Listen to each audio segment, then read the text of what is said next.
yung pagkainan sa ating mga maliit na baka. Malapit na matapos.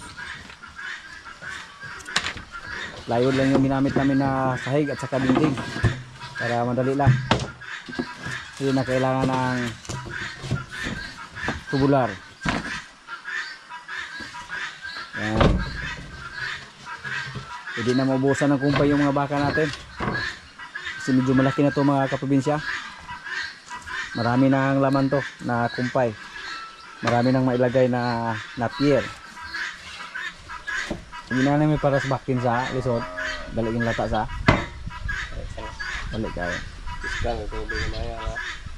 Hindi ko na maulalan dito. Siguro may butang patunga lang eh.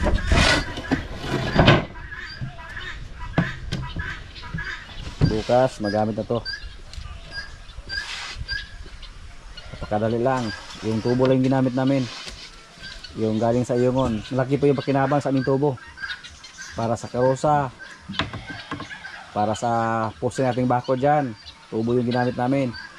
Tapos may pinagawa din tayo doon na lagay ng kumpay doon. Para hindi na madumihan yung mga kumpay. So nagpagawa tayo ng tarima para lagayan ng kumpay. At tubo din yung ginamit. Wala na po tayong kawayan dito mga kaprobinsya. Naubos na po yung mga kawayan. Kaya napakalaki po yung pakinabang sa tubo na nabili natin doon sa Iyongon. Yan po. Pag may mga kumpay kami, pwede namin i-stack dyan. At takpan lang muna ng trapal. Pero ibilad muna namin bago namin i-stack. May gusto ding bumili sa ating cabin dito mga kaprobinsya, lalaki. Si Sir Ronelio Roland from Tanhay City. Lalaki po yung gusto niya. Gusto sana niya babae pero wala tayong babae available dyan. Kaprobinsya, oh. Yan. Bilog na yung tiyan nila. Unti-unti na rin yung kuan. Kumintab yung balahibo niya. At yung kambing na yan po ang ibinta natin mga kaprobinsya, oh. Yung lalaki natin kambing dyan na turo. Bata pa yan. At magamit na po yan ni Sir Roland kung gusto niyang gamitin. Ano. Kung matuloy, dalhin natin yan sa bais. Kung matuloy yung transaksyon namin, wala yang halong native. Yung nanay niya, yung anglo natin na walang sungay, yung brown. Naghihintay sila ng pagkain. Tapos sa sunod mga kaprobinsya, pag maibinta natin yan, yung tatlo siguro, ibinta din natin. Yan po, tumaba na rin yung isa mga kaprobinsya, oh. Payat yan dati. Iwa kahit yan. Pero ilan lang sila dito. Nabawasan na po sila. Makakain na po sila ng marami. Tuwing hapon nga, yung ibinigay namin minsan, yung mga tira-tirang dahon sa ating mga baka, yung ibinigay namin. Yung mga tira-tira ni Tisoy ba, napakadaling magsawa ni Tisoy ng mga dahon ng tubo, yun po ang ibinigay namin sa kanila. Kumain naman sila. Iba yung kambing na nasa kulungan lang, naka-confine lang, compare sa mga kambing na nasa labas. Yung nasa labas ng mga kambing, maarte yan. Wala yang pag maamoy nila na medyo may ihi na or may amoy na or malagay na sa lupa, hindi na yan kainin. Pero yung mga kambing natin dito na sanay sila sa mga ganitong style, sanay sila sa mga maangso ba, sanay sila na maputikan yung mga pagkain nila, wala silang pili sa pagkain. Kahit tira-tira pa sa ating mga baka yung ibigay namin sa kanila, kainin pa rin nila.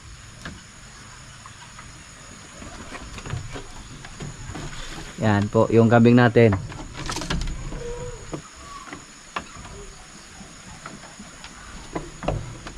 Ito back up to sa ating mga kambing dito kung sakaling may maglandi dyan tapos hindi na kumasa si George. Ito yung gamitin natin. Si Tisoy, oh. Busog si Tisoy mga kaprobinsya. At si Tisoy po, hindi po natin siya tuluyang ibinta. Si Bugoy yung ibinta natin. Siya sana yung nagustuhan sa ating kapitbahay dito. Pero siya po yung gusto natin patagalin dito. Marami namang nagsabi na mura yung ganitong klaseng kalabaw kasi kulay puti. Pag dalhin to sa stockyard mga kaprobinsya, hindi siya masyado attractive. walang masyado naka-interesado sa kanya. Pero pag ibenta natin siya tapos malaki na or pangkatay na, hindi na nakabase sa kanyang kulay yung presyo, nakabase na sa kanyang laki. So guys, at malakas na rin siya. So swerte si Bugoy, hindi natin siya paibinta. At ang kailangan po namin dito mga kaprobinsya, 3 kalabaw na tagahila. Yung mga tira-tirang kumpanya Tisoy dito, yung mga dahon ng tubo, yun po ang kinuha namin at ibinigay namin doon sa aming mga kambing tuwing tanghali. At napapansin niyo po ngayon dito, hindi masyadong nagkalat yung mga tira-tira niya. Ang naiwan dyan yung mga matitigas na. Kasi pag may mga dahon na hindi niya kinain, ibinigay natin sa ating mga kambing. At kinain naman sa ating mga kambing. Tisoy, yung barako natin mga kaprobinsya, effective yung ginawa namin. Yung tali niya nilagyan namin ng bakal, nilagyan namin ng tubo para hindi niya mangat-ngat. At hanggang ngayon hindi niya naputol yung kanyang tali.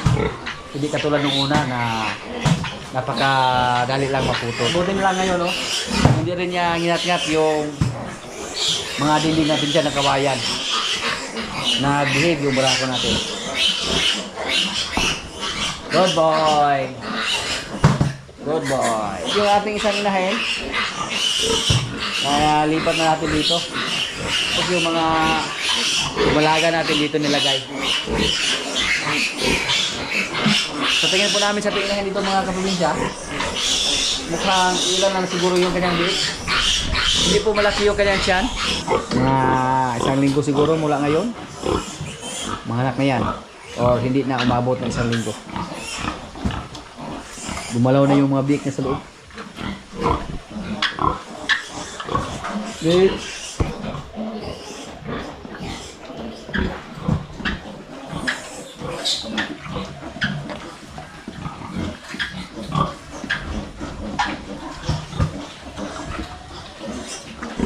Yan, gumalaw sa loob mga kaprobinsya, Pero sigurado po tayo mga kaprobinsya na mas una tong manak kumpara sa ating baka nga pula. So minsan po lumagpas yan ng 9 na buwan. At yung isa nating pulang baka, 9 na buwan na mula sa pagkasta ng limer. At ito, hindi pa namaga yung kanyang ari, Yan. Wala pa ni hubag. Tapos yung didi niya, so bahala namin ito mga kaprobinsya. Pero maganda po pag may ganito, may paruwing pin. Hindi na kailangan namin bantayan. Hindi katulad dati na pag manganak yung baboy namin, kailangan ba naming bantayan kasi matakot kaming maipit. Pero ngayon na may paruwing pin na kami, hindi na namin binantayan pag sila ay manganak. At napaka-effective po yung ginawa namin na kahon. Yan. Kasi doon sila magtago. At ngayon po, napakalamig po dito sa amin. Kung wala tayong ganyan, kung wala silang mataguan, malaki po ang posibilidad na magtai yung mga biik natin. Kasapong araw na ngayon, so ang gagawin natin, magturok tayo ng vitamins sa ating mga biik. Turukan natin sila ng vitamins. Lagyan natin ng pangtaboy ng langaw. Kape siguro. Katol. Yung maliit nating biik mga kaprobinsya, nakadidi lang siya kasi may angkin siya na didi. Pero may napansin kami dito na isa. Parang nanggiring ba, namayat.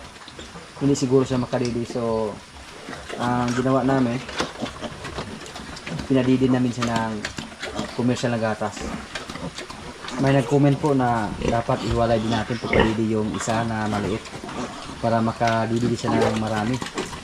Ang sistema po mga kaprobinsya, pag ganyan palagi tayong nakaabang kung kailan magpadidi yung inahin natin. Lagyan lang natin ng pagkain dito. Sa ngayon palagi namin pinunasan ng feeds yung kanyang didi para maamoy sa ating mga biik. Para madali sila matutong kumain. Kahit marami sila, hindi naman sila masyadong maliit.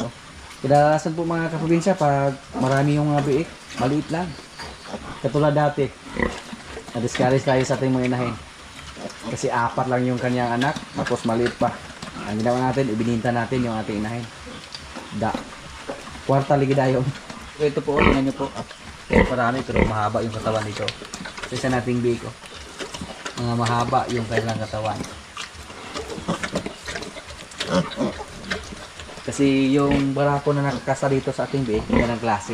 Yung barako na yan mga kaprobinsya, dito yan sa ating galing. Turo ka natin sila ng vitamins. Kasulod sa vitamins. Pwede. Kasulod tanan. Yung paggawas.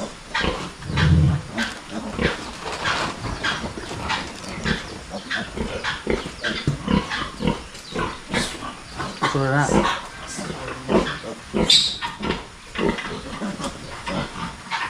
Ipasok muna sa kahon. Kasi wala tayong marking.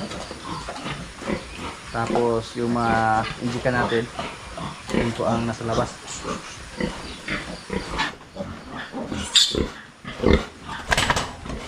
Sulod.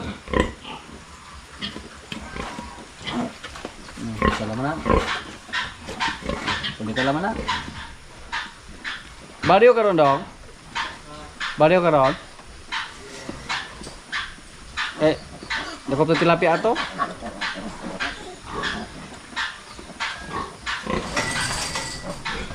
Pagwate? Kumana kasi mong kuwan dia?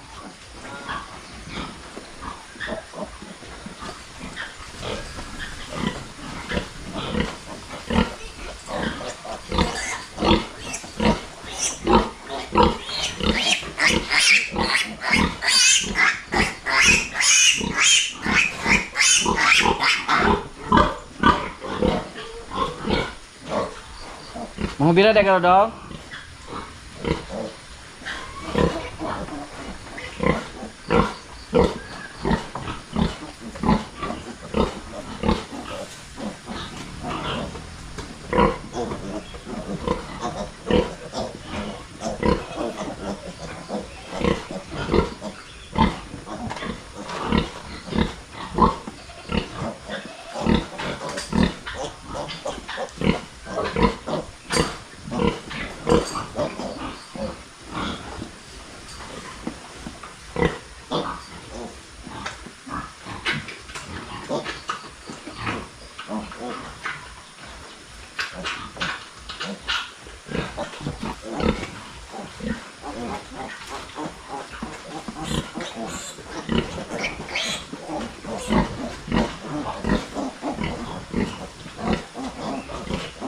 Ilan to kabok?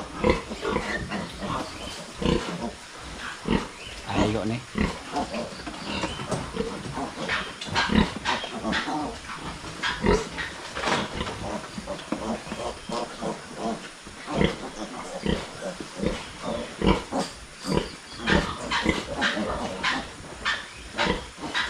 Dati po mga kaprobinsya, wala tayong kalam-alam kung paano mag-injik sa ating mga biik. Ngayon parang nasanay na tayo.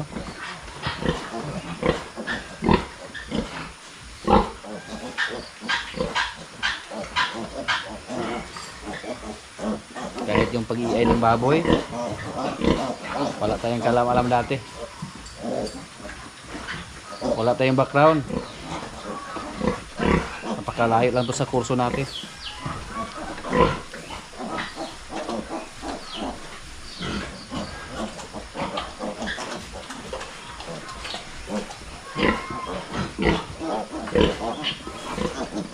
Pila man na?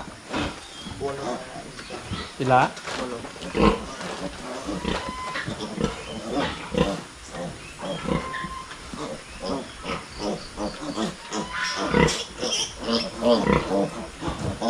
Kunti na yung natira oh.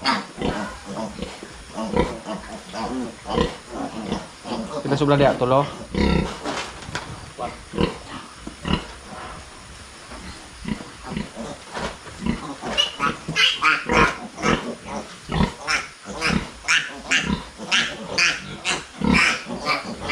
Tutoy lagi na itong kuan. Yung ipatutoy dili ron. Ha? Ada na dugay. Pila subla? Ay, salamat. May pangturok pa tayo sa ating baka. Yung ating baka na Indo Brazil daw. Yung ating baka na lahi ni Limer.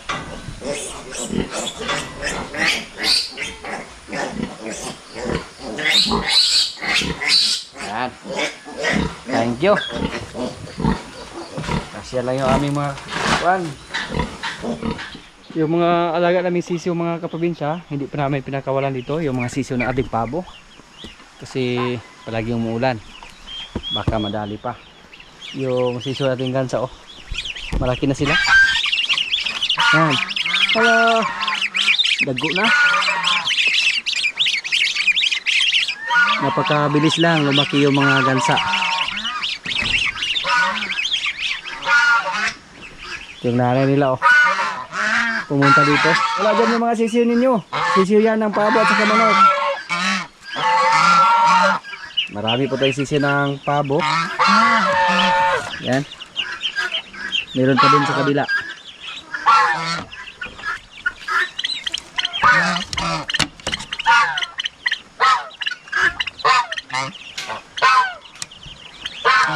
Pwede na sana pakawalan yan mga kaprobinsya.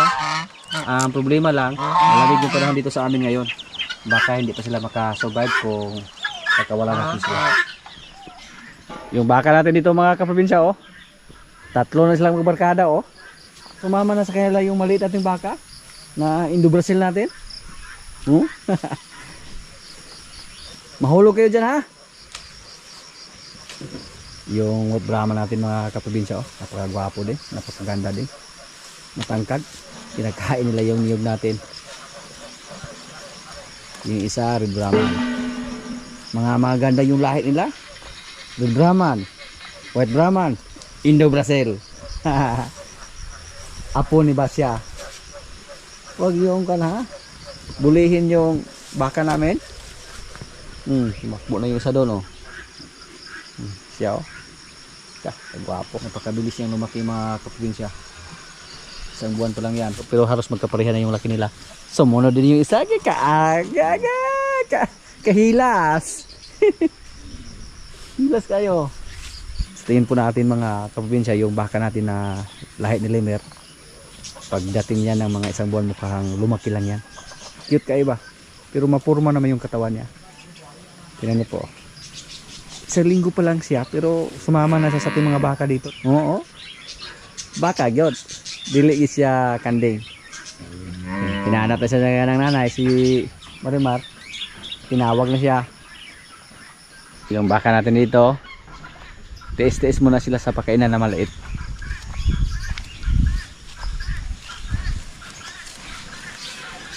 Dito po, dalawa yung lahi ni Bitas, isang Red Brahman at saka isang Indo Brazil, galing Batangas. Nanindog yung balahibo. Ditugnaw siguro to. Nalamigan yung baka natin. Makay panudlay.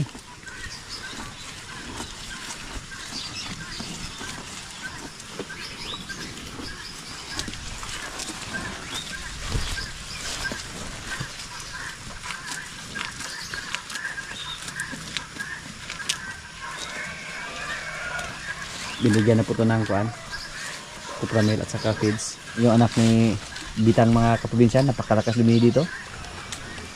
Pag magpadidi kami sa kanilang tatlo, siya yung pinakahuling matapos. Kasi yung nanay niya maraming gatas. Sunod na araw, yung si Bibing, iwalay namin yan. Pwede siguro, pag magpadidi kami sa dalawa dito, pwede silang dalawa yung ipalabas natin. Lagyan namin sila ng tali. Tapos si Bibing, may iwan siya dito. Mangawil kami ng tilapia ngayon para pang ulam namin. Pindaritong tilapia. Usapay ko ani mo? Oy. Ngawas ron. Kay kad pero one. Init biya. Kabuhi ra. Nakawala lang. Pilag punitan sa ako lang nahulog doon, oh.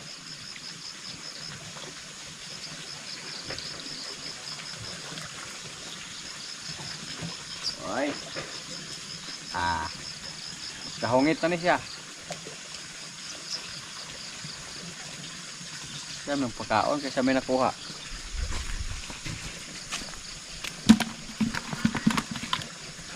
Yung crayfish din, magpakain din siya.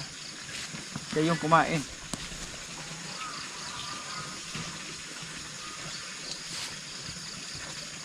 Busog sila dong, hindi sila mukaon. Napakahirap manghuli ng tilapia. Mahirap mangawil basta busog sila. Hindi katulad noon na hindi kami nagbigay ng pagkain. Kahit walang pain mga kaprobinsya, parang maamoy na nila yung pain namin sa aming taga. Makuha sila.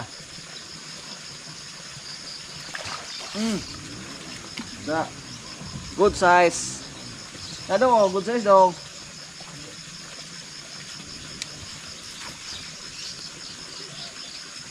Okay, agay. Agay. Maraming crayfish dito mga kaprobinsya oh. Kalito ni mo na siya.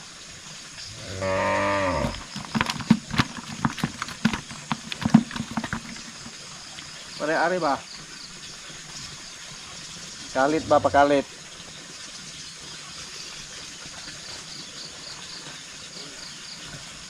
Ito na eh. Good na eh. Good size na eh. Good size na nga.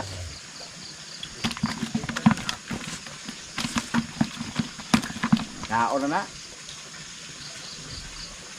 Kuha tag mga 2 kilo dugay.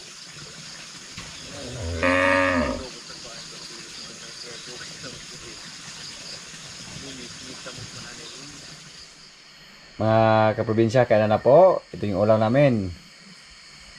Piniritong tilapia. At may kuan pa oh, crayfish. Yung nahuli namin, inihaw lang. May kanin. Lord, maraming salamat sa pagkain. So, kaya na. Tatlo lang kami ngayon dito. Mukbang eh. Tatlo lang din yung nahuli namin na crayfish. Oh, isa sa'yo dong. Jo. Maraming crayfish yung isa nating pan.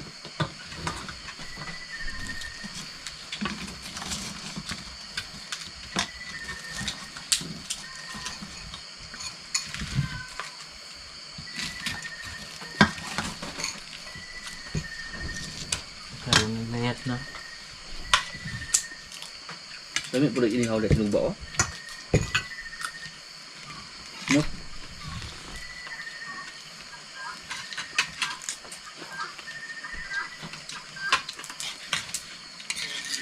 Maining ka ang nasapan sa kaning tinasok ka ning kasag ba? Oo. Kasi mahal ka itong kung ato niya pila rin makaon.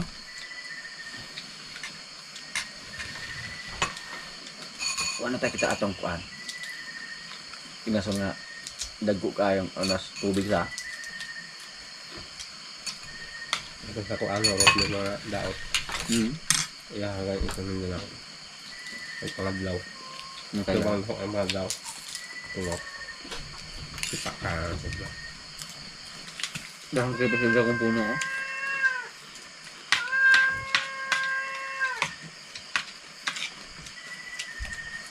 Nidagsang ng ganyan ron. Ngayon. Wala ka paiyot. Kaya na. Kaya po bahan itong mga lublob. Ang lublob ginagawan. Lapok. Ito nga. Kaya di makutot. Taas na yun. Palalom nyo ang taon.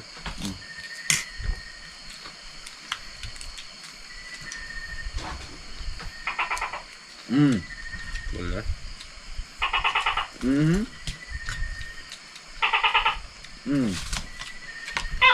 Naiup si Dodong. Wala siya uyap.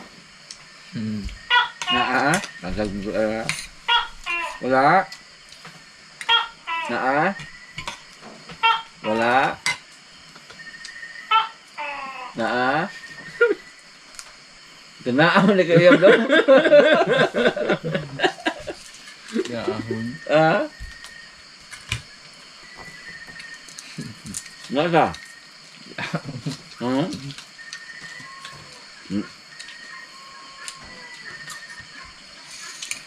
Namutbut na ng kwandong, tuko. Nasbot na siya. Ano po? Hindi ko gulagdagan at jo. Ano dito pulit ito?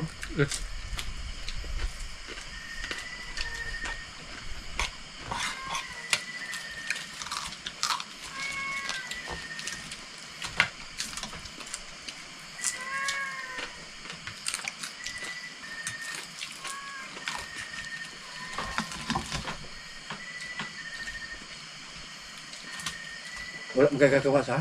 Do? Dagmay mo nakuha. Lapya. Good month mo pa. Kuan sakto. Good size.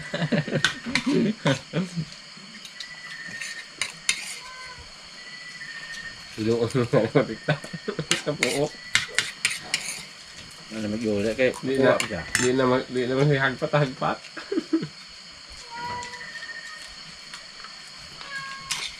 Pero wag niyo mong kwat ng krepes. Wala. Bukas mo god. Hulog na tayo.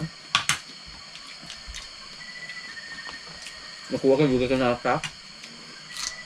Ayun siya, hawid yun, utom nyo nito.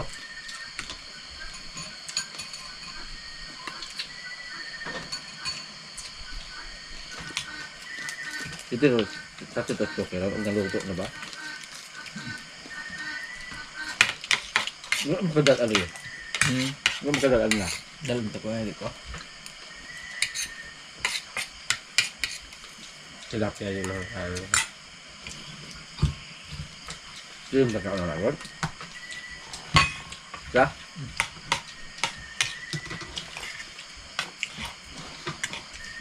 Ito ko pa ito. Gaya mo ito na kay 1 man to kilo. Kaya ito, teknikal. Ito yung gata, ano anta. Sila ka mo. Na kayo mga igagawa ka po nito. Ina sa si mga dito. Ay ang mo yung tagtag ko. Nagabot? Nangaswila? Gabot? Nagbalo na po nila. Ay sabi ko sa mga gusto sila.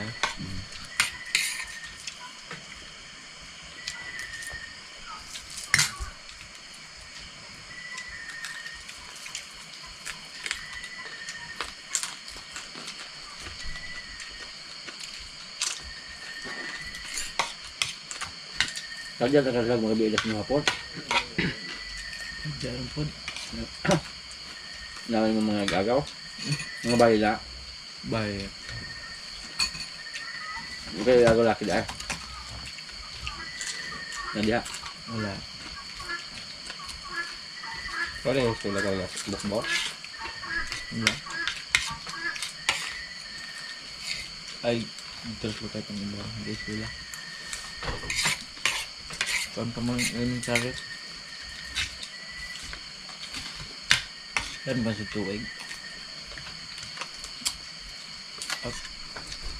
Di mo sumag. Ano? Ano? Asko. Kaya at ko lang ha. Huwag na yan. Sa alas naman. Wala lang.